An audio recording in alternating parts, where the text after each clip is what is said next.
So, welcome back to Tripod Talk, the official podcast of What Pictures, where we talk all things about films, though we do tend to go off on tangents here and there. My name's Matt Lidster. I am not your host. To my right, as always, is Mr. Dylan, also not the host. And to my left, his right, is our one and only Miss Alice.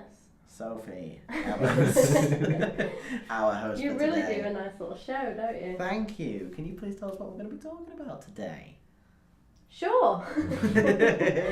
This week we're focusing on sports films because... Sports! Please! One time. Please. Yeah. Alright, Yeah, okay. sports films because Dill recommended a film, Remember the Titans, which we'll be talking about a bit later on. Mm-hmm. But before we do that, would you like to go straight in with the news? News, film news. I was just telling Adele before we started. That sounds like... Please have that as your thing. Ha! No. Let's start this again. Yeah. That sound level. Surprise, motherfuckers. Now, I've got 4 pieces of news. One of them's a fucking clickbait news, which really annoyed me, and you'll understand why. Oh, so it's like a what the fuck, where 3 are real No, and one's not. No, we're just going to discuss No, why they hoodwinked him, I guess. Okay. Yeah. So don't worry. Mother came out this week. Yes. Film starring Jennifer Lawrence, and apparently it scored an F with Cinema Score. It absolutely bombed, only taking in 7.5 million. Great. Projected to get at least 11 million. So. But it's a really weird one because if you look at the reviews for the film, they're either like total catastrophe or they're like the best film of the century. Yeah. But there's some people who are absolutely going mad for it, and there's some people who are losing their mind over it. And there's no one's walked out and been like, okay. Yeah. People are either like massively changed by it, or I do want to watch it. I think I Yeah, like I that don't aspect of it. Like, I think it's more interesting that way. Mm. He's actually kind of gone out on a limb. And the director's like the dude who did Black Swan and Requiem for a Dream and Yeah, stuff. Darren Aronofsky. So That's the one obviously, that Jennifer Lawrence is dating, isn't it? yeah, for some fucking reason. He's Sorry. lovely. They really get so aggressive about that. It's like just because okay. you know you're supposed to be with Jennifer I Lawrence know, and someday. she should know this, but she's not found out yet. But she will find out. We should start a Twitter campaign to get a deal on a date with Jennifer Oh, Lawrence. don't. That'd be great. I'd have to be like a soldier or something for that to work. Like Hashtag a deal for Jen. I'm not making this happen. We could. We could make this happen. Oh, don't make this happen. Can you imagine it just fails at like 7 signals? Like 7 people retweet it and it just dies massively. How awkward would that be? That's ambitious to get 7 retweets. I don't even, I'm imagining myself and like texting 3 people asking them to do it as part of the 7. God. We were speaking before of It. I have some more news on It. The Warner Brothers and New Line production expects to finish its second weekend with $60 million from 4, well, it says 103 locations, but basically that makes the domestic gross so far $218.7 million, a record for the highest earning September release ever. That's impressive because they usually don't release like award show films around this time, do they? Because you want it to be in like people's mind for when award shows go on. Yeah, it's usually around January, February time. Yes. I'm so excited for this film. The more I hear news about it, it gets me more pumped for it. It's going to be a good one. Yeah. I'm more looking forward to you jumping, if there's any point. There'll be a lot of jumping. Yeah. Yeah. Like I have a flinch like I don't really get scared by films, but I do flinch, Yeah. which is almost worse. Like I'd rather go home and like not be able to sleep that night than just be in front of like 40 people shitting myself out every like sometimes. I'm not that bad, but you get my point. Yeah. Do you want to guess what film was previously the highest grossing September release. That's the most difficult. Jesus. I mean, come on. Has it got anything to do with the time of the year? Oh no. No. I'll give you a clue. It's from the 1980s. Is it what genre? Kind of action comedy. Lethal Weapon. No. Ah, shit. I have no chance. I don't know what films come out Yeah, nowadays. I've not got much on Alright, this. Has it got Arnold in it? No, but it's got an Australian dude, and it was Mad Max. no Crocodile That's like Dundee. Really? No way. Yeah, with $174.8 million. That film's responsible for so many like wrong beliefs about Australians. It's crazy. Have you seen it? Yeah, like I've seen like all of them. Yeah. Like the sequels where he's somehow like randomly irresistible to women, and it's like, why is this happening? He's like a weird, wrinkly 45-year-old like Australian man. It's the And accent. it's like 20-year-old blonde New York girls can just like not look past him. It's the craziest thing. I do have a little bit of sad news, unfortunately. Who's dead? Yeah, go on. The late, Hollywood pays tribute to the late Harry Dean Yeah. Stanton. That was upsetting for me. You don't know who that is, do you? I feel like I've read about it. Do you know Shawshank? He's the old guy. I've never seen. Not the old guy. the second old guy. He's in. He's in everything. Yeah. What else is he in? Quite the legend, unfortunately passed away yesterday. He was a real weird personality Pretty as in well. pink. But he's Oh, he's in Alien. he's like No, the he's a real character human actor. person. Oh. Get out. You said he was an alien. He was in Alien. Ah, yeah. Oh. He could have been an alien though. He was a weird dude. He was 91 though, so that. Yeah, I mean Yeah, like to be fair. he had a good old run. I'll take 91. Yeah. Actually, I don't want to last to 91. You don't. 55 and I want to drop. No point being old.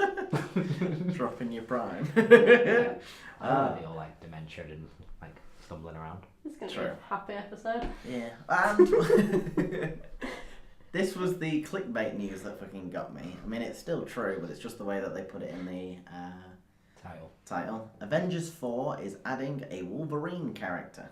Well, actor, sorry.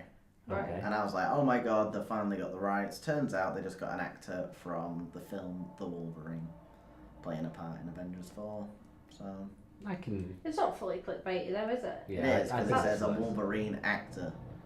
So it's like they got an actor for the part of So Wolverine. you thought they got? Oh, I wouldn't have thought I wouldn't that. have thought that. Okay, I guess I'm just a dumb guy. I would have thought they got Dum-dum. an actual Wolverine. I'm a big dum-dum. Alright. It's fine. But yeah, don't know who he is. But he's going to be in Avengers 4. I'm not really going to go into it because it doesn't really interest me. But it's alright. It's probably not going to come out until like 2024 anyway. But No, it's coming out in 2019. Is it? Oh, you shot you down. Sorry, it's just 'cause I mean, I'm a all massive nerd. yeah. My general point was just slagging off those superhero films for like making them 10 years in advance, even though no one's going to care in 10 years. Like if anybody's interested in Avengers 5, I'll eat Matt my will. hat. Oh yeah. I'm ready for it. Sat there with I- the smoke on your face. Oh, as you yeah. always We'll do. be on westerns by then anyway, don't you think? Sorry? We'll be back on Cowboys by then. Yeah. It'll go in cycles. We'll probably be back on Aliens, I reckon. It'll all be about aliens again. Quite possibly. Is So, that all your news? that's all my news today. Yeah, that was it. A death and not so clickbait. A really bad film and a really good film. That's news. Have you never been to Hollywood?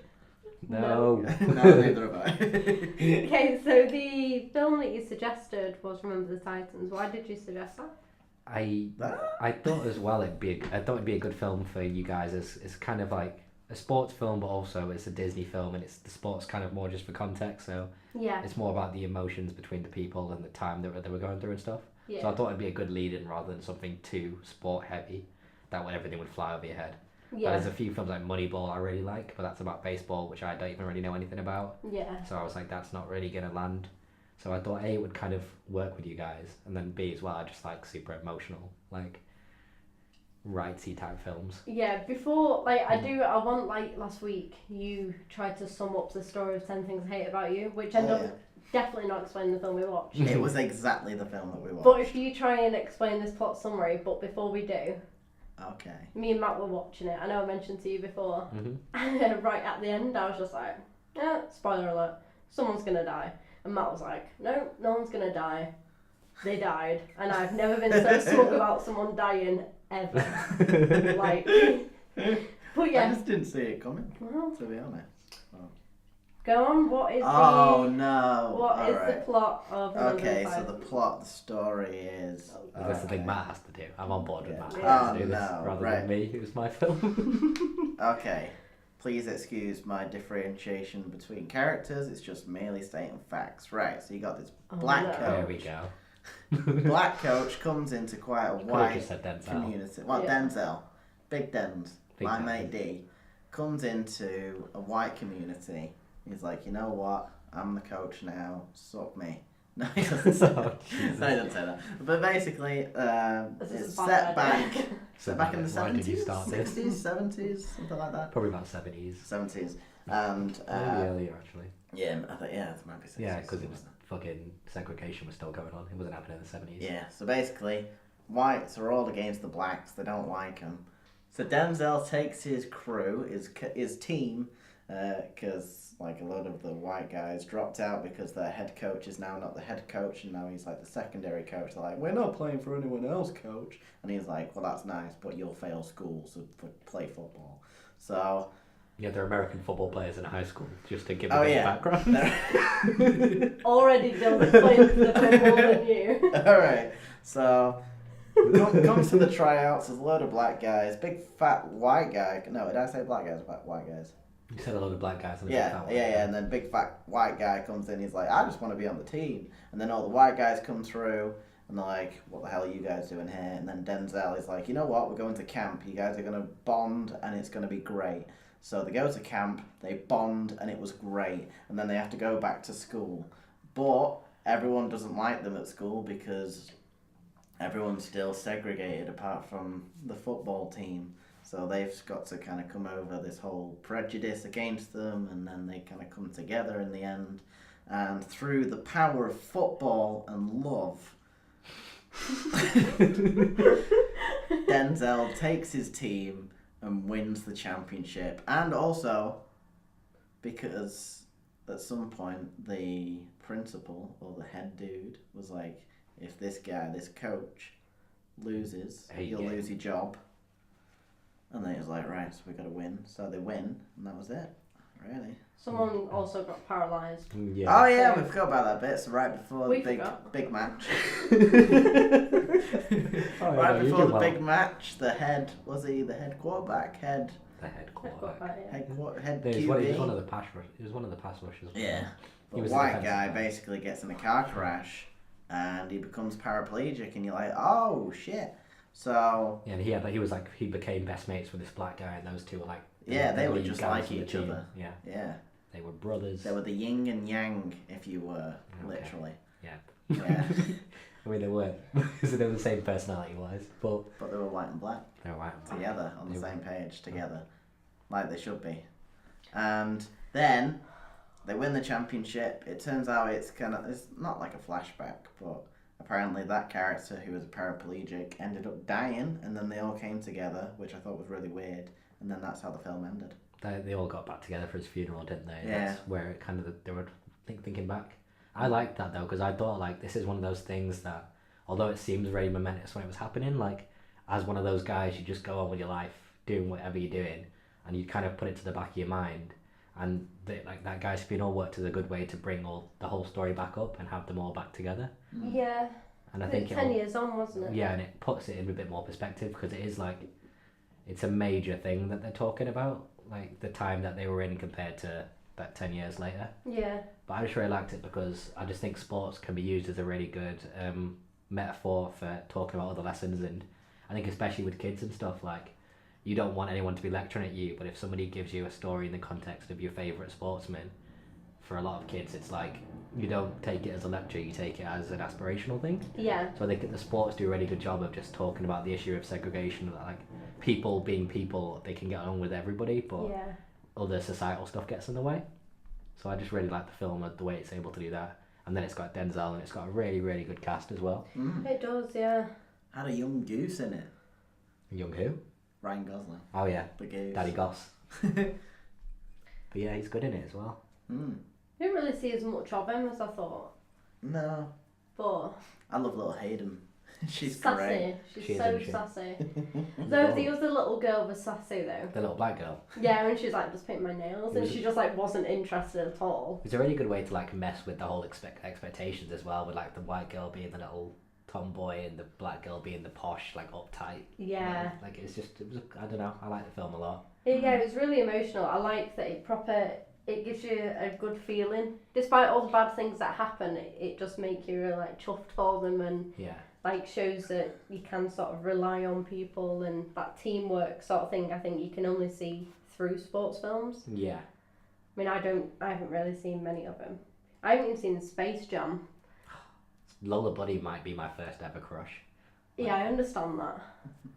Space Jam was I remember like one of those, do you know sometimes you look back on films you watched as a kid and in your head they're amazing, and then I looked at like Space Jam on IMDb once and it was like a 5.4 out of 10, and Yeah. it just crushed me for like a week because I was just like, oh no, that like put like the childhood's not real life thing in perspective for me. I was just like, oh Christ, this thing was the best thing for me as a kid, and it's actually not that great a film. Is there any sports film that you can think of that isn't as good as like the media says it is? Like in your I've not opinion? really read that much into what the media think of specific sports films, but just when I was researching all this stuff, I realised I've seen a lot more sports films than I thought I originally did. A lot of them you don't particularly think of them as kind of sports films. I think they're more just like, again, it's just like a context with which you meet the people, and it's a good way of also like you learn about the characters. Like if the guy's a crazy on the field, like crazy aggressive player, then you know he's a bit more of a like that character, and you can do quite a lot of like character shortcuts by having them be different types of sportsmen. Yeah, I can't think of anything being particularly overrated as a film. What about Rocky? See, I never got round to actually watching I've Rocky. never seen Rocky, but that's obviously one of the main sort of known sports films. Well, Rocky's more cool as a story. Like if you learn about the whole thing for it, like he wrote the screenplay, Sylvester Stallone, and they told him that they'd pay him. He was like homeless at the time or whatever, and they were like, "We're only gonna pay you for the screenplay if you won't play the lead." And he just fought it, and eventually got paid like much less, but he got himself the lead role in it. And it's just an interesting story about like a guy's belief in himself.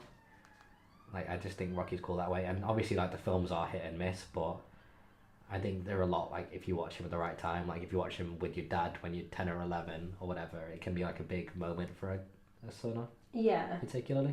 Is that what happened to you? No, I don't even know, not especially. I mean, I watched Rocky with my dad, but I think it's one of those kind of like motivational things that you want to kind of show your kid just you can come from anywhere and be anything type stuff, I think. A lot of stuff like in sports films as well is like around a soundtrack as well. You can sort of associate it with certain songs. Yeah. Like when we watched Remember the Titans, just Ain't No Mountain. Yeah. And there were a couple. Yeah, there was another song as well, but it just reminded me of Guardians. I was like, is this ripped off the soundtrack? Well, the other way around. It was Guardians ripped off the soundtrack for this. It's one of those films. It's like Spirit in the Sky. Certain songs are in like a lot of films. Yeah. So I think Ain't No Mountain was just in a lot of them. There is one sports film that I've seen that, for some reason, I just saw it more as a family film. I watched it quite a lot in school. Bend It Like Beckham. That's one. I was just about to tie that into Spirit in the Sky because I'm pretty sure that's in it as well. Yeah, I've not seen that since school, but I absolutely love that film because then that sort of shows it's going against traditional. Exactly, yeah. It's just like a way of going into that other issue, isn't it? About the girl wanting to step out on her own. That's a cracking film. It's a really good film. Before talking into it a bit more, I thought we could jump right in with the draft. We can't jump, we're sat down. But yeah. Okay, this is... Sorry. This is something that's hopefully better for you than last week. Yeah, but I can't guarantee it. I was going to say, it'd be pretty hard not to be. I can't guarantee it, but you need... I need to write this down. 5 characters. 5 characters, alright. What do we need 5 characters for? Well, the scenario is obviously... Well, the scenario isn't sport. Your characters will be from sports films, but the scenario is not revolving around sport. Oh Okay. dear. So what's the scenario, please? It's a very short scenario. You are writing a horror film. Okay. What? And you need to cast 5 characters to make an ideal horror film. You need a villain, a hero, a false hero, a damsel in distress, and a hysterical character. So the hysterical character could either be one that dies first or one that sort of ends up playing a major role. I mean, you don't have to come up with a plot, but if you could come up with a plot on the spot to fit all your characters within all these roles, then that would sort of up your game a little bit. What sort of thing are you talking about with a false hero? Like someone... Does that mean they necessarily become bad, or does it just mean that they're not really? It means they start off as good, but then eventually turn against the main character. Yeah. Okay. I know exactly where you got this from. Right, so you need your villain, your hero. False hero, damsel in distress, and a hysterical. Damsel in distress, that's it, right. Right. I was not expecting this. Rock, paper, scissors, guys. Oh yeah, you're No, right. you can just go first if you want. Oh fine, I've made you go first. No, too many that's times. alright. It's okay. I've made you go first a lot if you want. All right, fine. Paper, scissors, go. Rock, paper, scissors, go. Rock, My paper, God. scissors, go.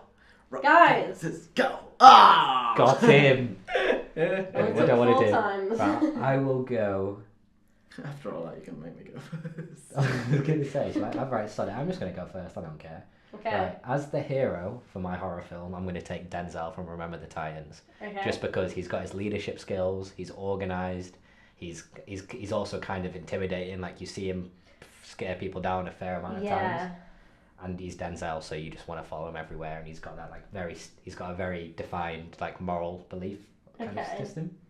For my villain, I'm going to take. Alright, forget that one. We'll come back to villain.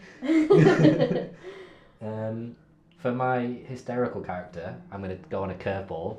I'm going to take Jeff Bridges from The Big Lebowski and just have him kind of wander around and like not really know what's going on, just being generally kind of funny and confused and dragging the people back a bit because he doesn't really understand any kind of. So I'm guessing in my scenario, basically, these guys are trapped in some shopping centre or house or something and they need to work their way out. Okay. And they're in there with some horror villains of some kind. Or there's going to be some monsters, but I'm going to pick one in charge villain who's going to be... In charge. Rather than monsters, I'm going to have a gang as well. Just crazy youths. My villain is going to be... I'm going to take... Right, fuck's sake. It's really hard. Right, I'm going to take Jake LaMotta from Raging Bull, who is Robert De Niro. He plays post, so like throughout during his boxing career, and then also when he gets fat and depressed and fucks up after his career. Okay. Basically, he's a villain because he's got like the heyday stuff of being the hero, and he's now at the end of his career where he's fat and lonely, and people don't want to spend time with him, Okay. and he's just angry at the world that way. So he's got this group of people together just to fuck up some people. Okay. That's his villain motivation. Right. Villain motivation. False hero. Yes. I'm going to take. I know. I'm going to take Wesley Snipes from White Men Can't Jump Okay. because again, like you see him, you think like super athletic, like intimidate. Like he could be the guy who's gonna get them out of here. Like. Yeah. But in fact, he's kind of like a selfish, just a bit of a tosser, and he watches out for himself and he fucks with everyone else and he doesn't take the whole thing seriously. Like, Okay. even though he's scared, he doesn't want to show it, so he just gets in the way with it. Okay. Damsel in Distress, I'm going to take Rudy from the film Rudy, which you won't know. Okay. But basically, do you know the kid who plays Sam in Lord of the Rings? I don't know. You don't. Matt, What? you do. Samwise Gamgee. Yeah. Basically, he's like a little chubby guy, and the point is he's obsessed with going to this really prestigious university in America and playing American football there. Right. And he never gets on the team because he's tiny and useless until the last game. Everybody kind of all the rest of the team go into the office and say they're not going to play unless he gets to play. And it's like a big heartwarming moment and it makes American men cry. It's like the one thing they'll admit to watching that makes them cry. Yeah. But I think he's funny as like a damsel in distress just because he's like really good hearted and he believes in it and he works really hard, but he's just kind of useless because he's a little dude and Okay. he's in a realm which he has no right to be there. Like it is an uplifting film, but he's also like, what are you doing, mate? You're going to get yourself paralysed. Yeah. Okay, so that's yours all wrapped up, isn't it? Yep. Pretty. Are you happy with that? I think I did an alright job considering where I was at the start. Because when I started talking, I did not know where I was going with that. And what about you, Matthew? Right. Oh I god. haven't used Okay. anything you wanted, have I? Sorry? I haven't used anything you No. wanted. Alright. I was quite impressed that we've not actually crossed over one bit. But, right, okay. So, basically, my hero is going to be Happy Gilmore. And Happy is, basically, he's in this really awful kind of zombie apocalypse that is led by the villain Tommy Conlon, who is played by Tom Hardy in Love The it. Warrior. And his motivations for this is basically he's found this mystical object Tommy has to eradicate all the weak people in the world. So he's raised the dead to get rid of all the weak in the world, knowing that all the strong will survive. So Happy goes on this quest to try and save his ex-girlfriend, the damsel in distress, Jess Bamra from, Jess from Bend It Like Beckham, because they used to have a thing back in the day. So he's got to go across country to try and find her and make sure she's safe. So going along with along with him on this journey is his two best friends, hysterical character Dennis, who's played by Simon Pegg in Run Fat Boy Run. Okay, I can see that. And false hero Dick Ward, played by Christian Bale in The Fighter, who eventually turns against Happy and Dennis because he realises he wants to be strong just like back in his heyday. So he teams up with Tommy to help take over the world, and it's up to Happy and Dennis to take on all these zombies to break the mystical object to basically kill all the zombies again and find Jess. Okay. I don't know what to say to any of I this. don't know what to say to that. It was good. I like the storyline. I'm on board with I that. think the characters are good as well. I wondered why you were so quiet during Dill's part. Oh, that was proper tactic. You really went all out, huh? Yeah, I like that. I think I'd watch that. Which is a good thing to say. I just imagine all the clubs as well that Happy would use to take with him to take on all these. It'd be funny to pit our five against each other as well. Like they're all the sides of yeah. It'd be fun. Bloody hell. So yeah, that's my 5 characters in a horror And film. an interesting story. Do you want to try and come back with a big plot? With a bit of plot for my 5 people. Okay, yeah, I can do that. So I might as well give it a whack. Let me just have a little reminder of myself of who they were, because I put my phone away and I immediately forgot the minute I finished talking. Big Lebowski, White Men Can't Jump. Okay, so I'm gonna stick with my trapped in a certain place, Okay. or they need to get out. But I'm gonna say, rather than getting out by rather than just being with monsters and shit, they're trapped in some super rich group of like Illuminati type people have trapped them in this place, and each one of them have to it's like eggheads. they each have to do like a task, but they don't know what it's going to be in advance. And they've got to nominate each person. So like they've got the Big Lebowski if there's a bowling round. Like they've got the dude. They've got don't know where I'm going. Well, basically, then every round as well, you've got the issue of making the decision, because like Denzel's kind of taking the lead, but people aren't going to want to be volunteered for stuff they don't want to do. So there's like an extra level of tension within the group, where like, all right, I'm not good at this, and I'm going to save. You want to save yourself for later rounds if you think you're good, but then as well, people don't want to get dumped on something really awkward. Like if it's like a needlepoint round, who's going to want to take that? You just got to get rid of the shittest person. So it adds like another level of tension to it all. With deciding who takes on each trial. So it's like a sporting sword. But you don't know it's going to be sports, it could be anything. Yeah. I feel like because you had a bit more time to sort of like zone out and come up with an actual Storyline. story. 'Cause I feel like I probably watch your film more than Dill's now. Yeah, I like his story. Like the minute I heard his story, I was like, fuck. Like, I don't know about the characters, but this is better. Yeah. Should have made me go first. Yeah, it doesn't You matter. know for next time. Yeah, I've done that enough times now. I've gone like second like 3 times, it feels like. Yeah, I think for like, is it the first time that I kind of agree that you should win? I always feel like I'm on Dill's side with his characters. No, I don't know. Alright, but yeah. I think I like Matt's plot there. I think the Yeah. plot carries it, because the characters are both pretty good, I think. Yeah, But the plot carried it for you there. it did.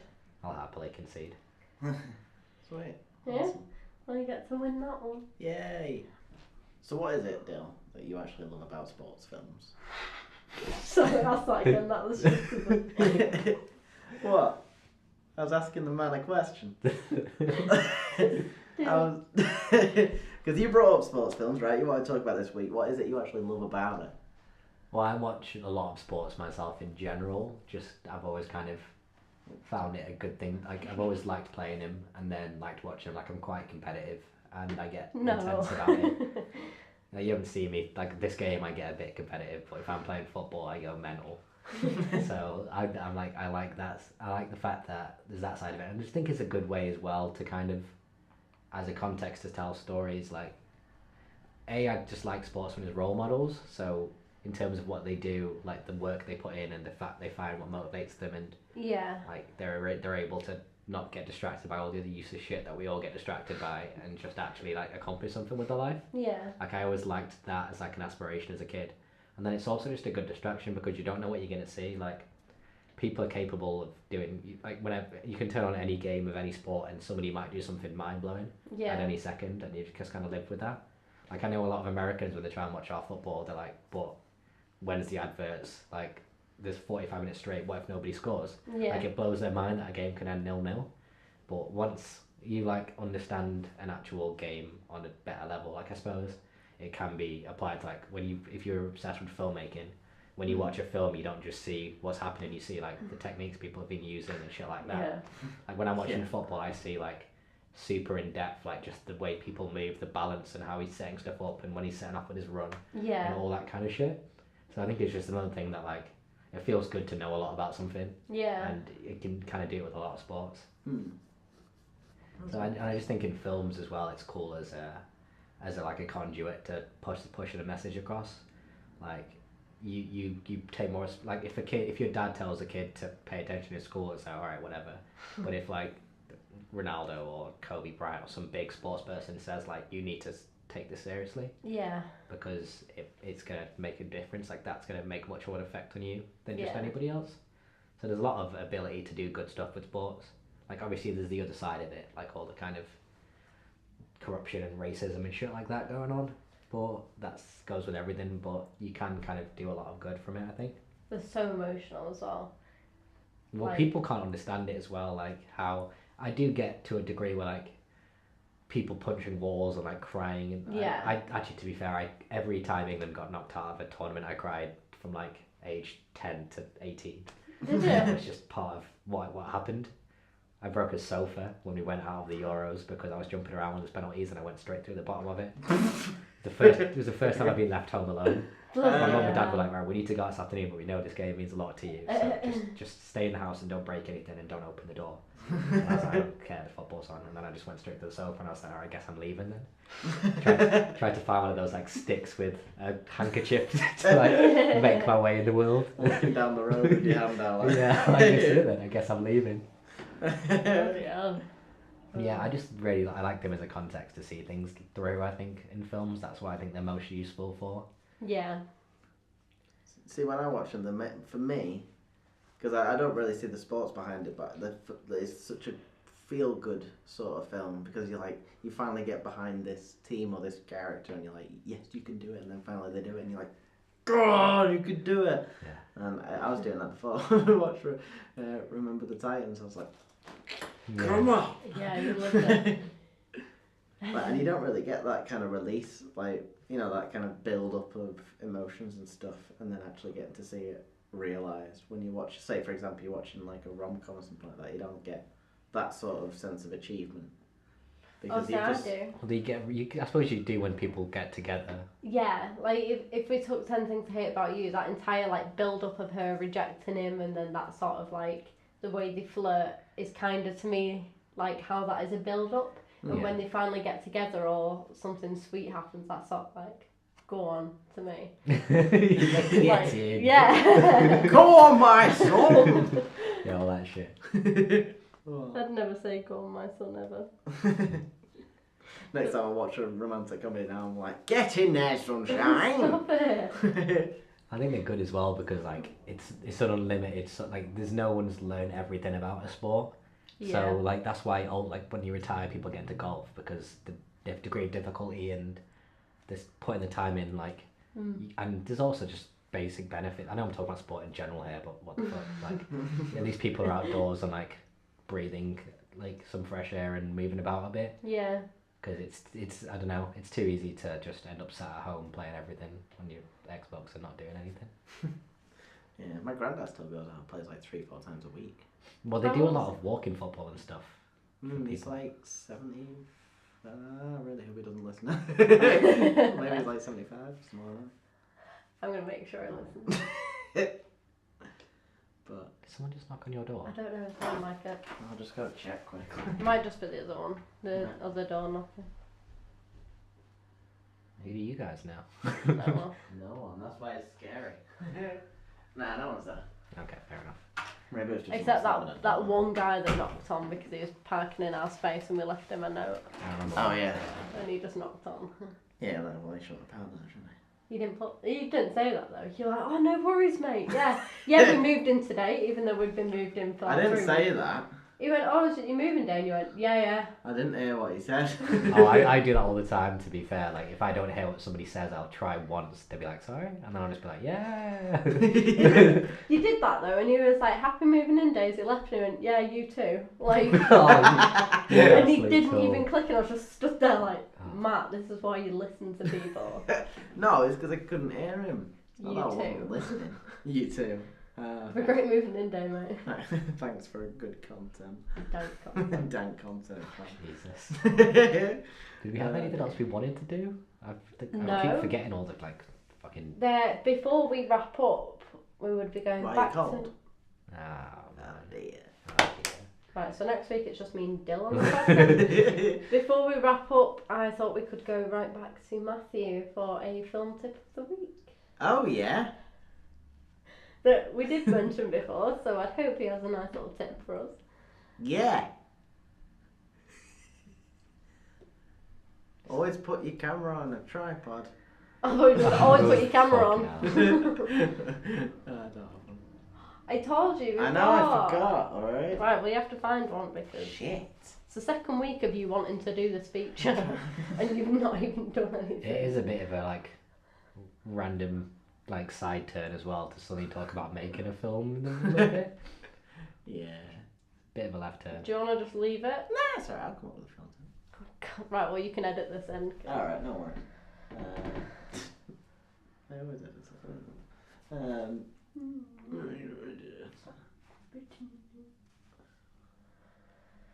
This is good.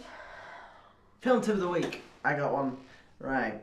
When you're shooting on a location, always make sure you go and see that location in its prime time. So, for example, if you're going to go shoot in a park, don't go on a Monday morning because if you're going to shoot on a Saturday afternoon, it's going to be much busier than a Monday morning when you saw it.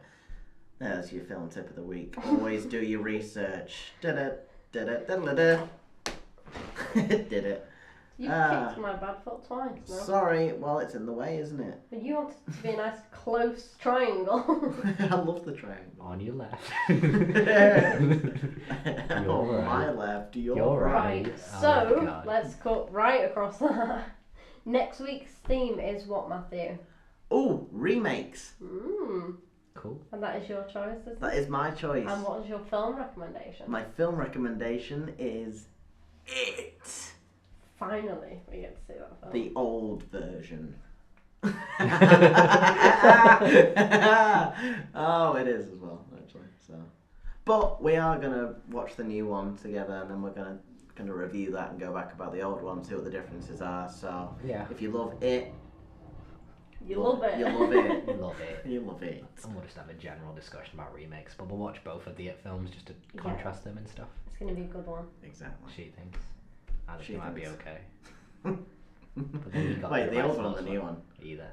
No, the new one should be pretty good. I've heard people I like agree with their opinion generally have said it's good. Yeah. That's right. So we'll be back next Monday with It. it. Yeah. Thanks. Okay. Any last thoughts? I shouldn't leave I this can- open for you, but I'm trying to think of a really random question, but no, I don't really have anything. no words of wisdom for the week. No words of wisdom. Always make sure you put your pants on, not back to front. Yep. Dill? Brake when there's a red light when you're driving. It's a good one. Don't forget that one. Always make sure you wash your plates up before you eat. Because then if you're eating off dirty plates, that's not good, is it? Okay, so I've been the host, Sophie Ellis. With me has been... Wait! Oh, Jesus. Where can people find us, Sophie? That's the full name. Sophie and then her surname's double barreled and it's Sophie. Sophie. Facebook, Twitter, Instagram, SoundCloud, Thanks. YouTube, and Patreon. Patreon. And Patreon. depending Are we still on Pinterest, Matthew? We are still on Pinterest, indeed, Sophie. Then So- those are the platforms you can find us on. Yes. If you're looking to use any royalty-free stuff, just check out our stuff on SoundCloud and YouTube. If you want to use any content for free, if you are a content maker, Dill, Download it from SoundCloud. you can indeed. Just keep pushing the royalty free. I'm getting on board with this. So who have I been joined with? Me. Come on. And Dill. And Dill, yeah. Deal Me- with it. me We told and you at Dill. the start. Dill Fucking and pay me. attention. Alright then. You know. We We'll did. see you We next did tell. week We did then. tell you at the start. See you next week. I said my name's. Bye. See ya. I said my name's. No. I said his name's Dill and moi. And what? Microphone moi. See ya. Okay. Done. Done. Sophie moi. Please stop. Oh no. It's not the best couple name as it goes. Sophie War. You could have done a better attempt than that. Sofa. Sofa War? Sofa ball. Social. Why are we still recording? I don't know. Say yeah. God, say yeah. Fuck's sake.